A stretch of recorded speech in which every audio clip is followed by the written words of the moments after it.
Hey guys, Movies and Minutes, episode 42. It's going to be our last one of the year. Got 15 movies to talk about, really ending the last episode of the year kind of on a bang.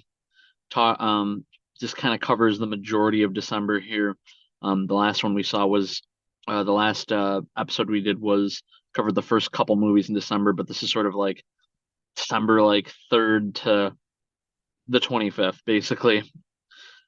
Been crazy month. I'm sure most people know, people are busy with the holidays and stuff. So I do want to get some stuff out of the way though before we talk about the films for this episode really quick. I want to say thank you to everybody following the channel this year, whether you just started or you've been with us all along. Really happy for you. I want to thank all my guests, every single one of you, whether you were actually guests and you were like on video and we had a fun time talking, or whether you were like potential guests, like we had time set up and for one reason or another technical difficulties, schedules, things like that, and they didn't we didn't quite get you on the air. I'm still happy that you were willing and able. Um and obviously we've got the show's not ending by any means. We got season 2 will start at the start of 2024 when we've got a couple new movies to talk about. Might be some format changes, might be some new like things that we're gonna kind of like narrowly more focus on the way um that way you as the viewer have more reason to pay attention. So that way you're not like seeing like movies come up on this thing going like, wow, what is this? Why do I care? I can't even go see this because it's nowhere near me, etc. So try to going into 24, I want to kind of focus more on movies that you guys can actually like see so that like we can feel like we're engaging with each other on this. But that being said, we got 15 movies to talk about, and I want to bang these out really quick for you guys. I'll also link in the description my Letterboxd written reviews of these as well. So if you're interested in reading like more in depth than just the quickie that I'm going to give you for this final episode, they'll be there for you.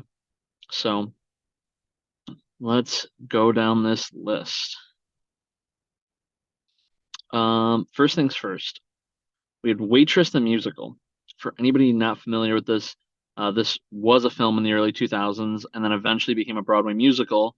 And then, as is the case sometimes, they recorded the Broadway musical and put it back in the theaters as a movie. So comes kind of full circle. Sarah Bareilles did the music for the Broadway musical. So for the film recording of it, they actually had her stand in as the star of the production. Wonderful job, great music, great for anybody that likes musicals. We're calling this one a 4 out of 5. So that was that. Next, we had Eileen, which was an A24 suspense thriller with Anne Hathaway and Thomasin McKenzie. Also, hit that out of the park. It was like 90-ish minutes.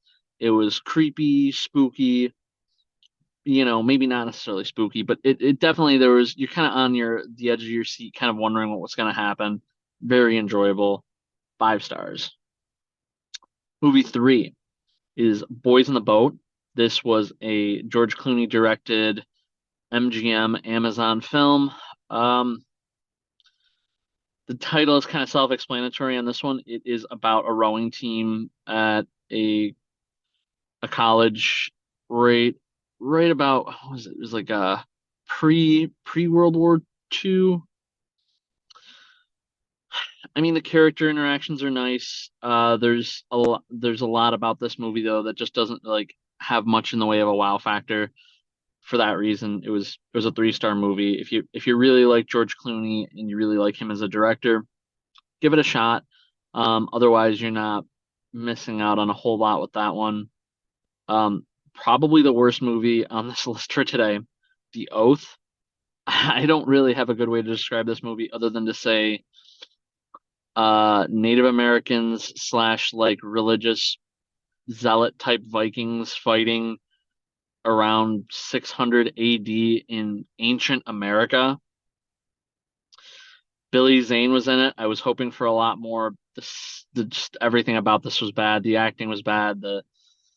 The cameras, the visuals. I mean, there were points in that movie where, oh my God, we see a bear, and then they cut away to like literal like stock footage from National Geographic of a bear running away because they couldn't, afford to have an actual bear.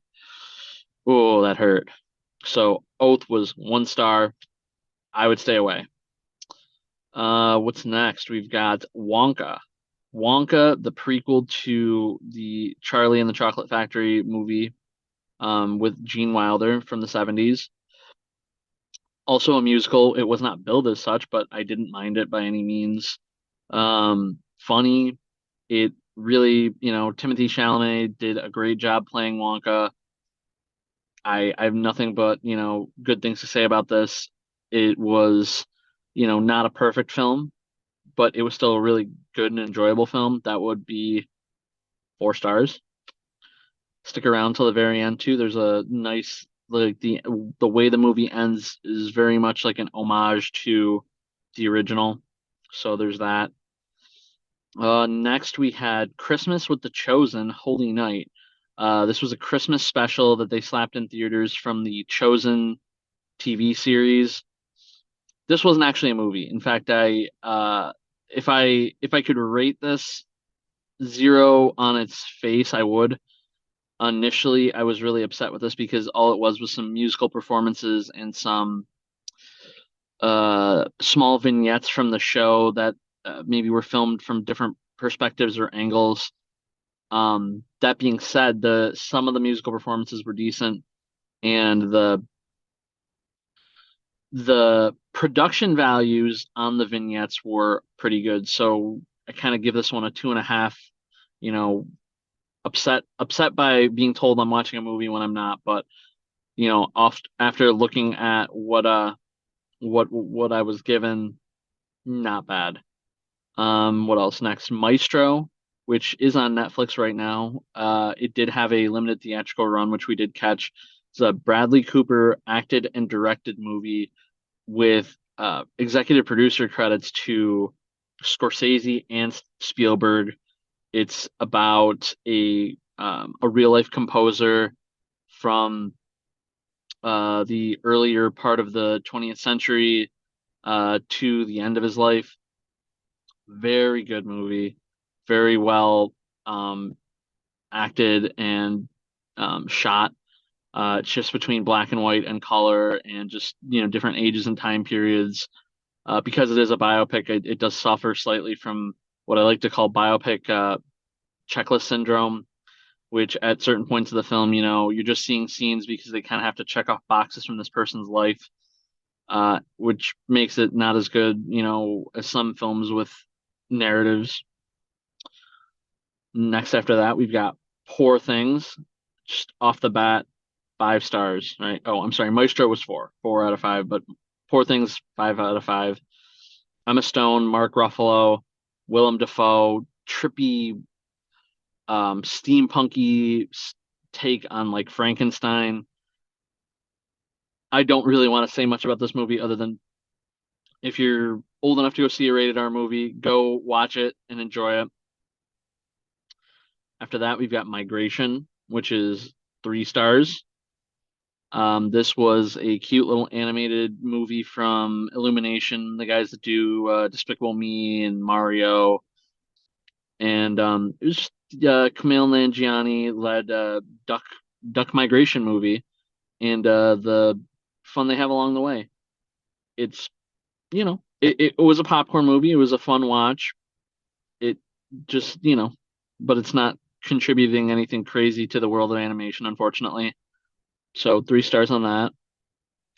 From there, we've got Aquaman in the Lost Kingdom. This is the sequel to Aquaman.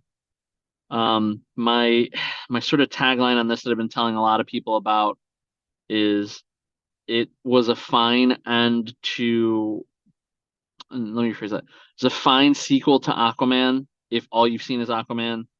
It is not a good end to the DCEU.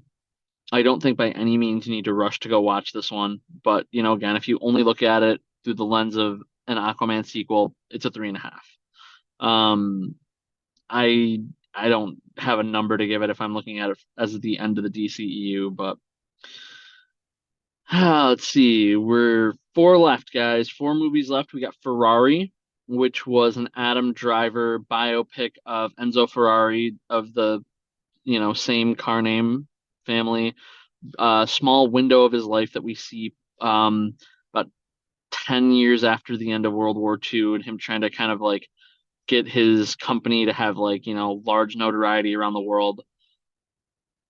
Not bad. He's Adam Driver does good work. I think that this one suffered from biopic syndrome even more than Maestro, though. Um, I couldn't tell you what the specific plot was other than just a semblance of scenes in this particular part of Enzo Ferrari's life. So, it hurts a little bit for that. So that gave it a 3.5. The other winner for Christmas weekend for me, if Poor Things was the first winner, the second one was The Iron Claw, another A24 movie, also a biopic on the Von Erich family, starring, um, oh God, what is his name? Mm, Zac Efron. It was on the tip of my tongue. He has come a very long way from High School Musical. He has earned his acting chops. He also looked like Lou Ferrigno without green paint, with all the work that he put in for this film. But it's just a very great emotional, ride and slow burn payoff. I enjoyed it, even not being a wrestling person. I imagine if you were somebody who was a wrestling fan when this was happening, you'd like it even more. The Color Purple, second to last movie, 4.5 stars just off the bat. This was really, really good. I kind of at first thought like, why did Oprah even need to make, a sequel to, well, not a sequel, a reimagining of the film that she'd been in? And why did Steven Spielberg think he needed to direct this movie a second time in his life? And, I get it. Times have changed. There's new actors to work with. The music was good. I kind of think Coleman Domingo steals the show. He's he's the bad guy. For all intents and purposes, he makes you love to hate him, and he does a really good job of it. But Fantasia Barrino also, brings her great singing ability to the role of Miss Seeley, and yeah, I mean the movie was great.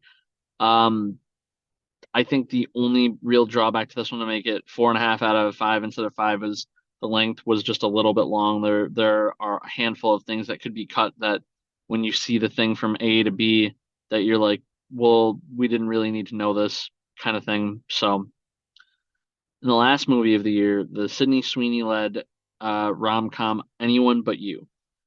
Um, it is a pretty atypical rom-com, two people that don't fit spend the whole movie will they, won't they, until they will they at the end.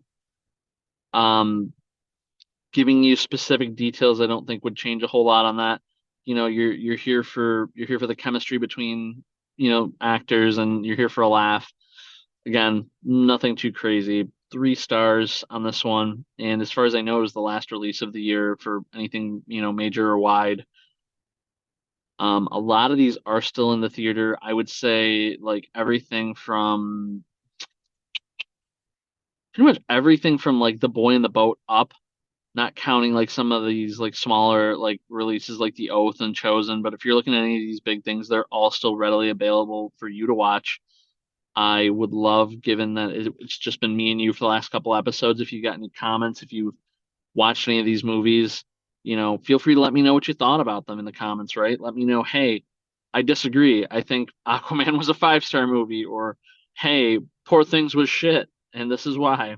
I'm always happy to discourse with people. That's the great thing about movies. We all have our own take. Again, I want to say thank you for this opportunity to chat with you guys this past year. Sharing opinions, whether it's just been me and you or me, my guests, and you. It's been fun, and we'll keep doing it into 2024.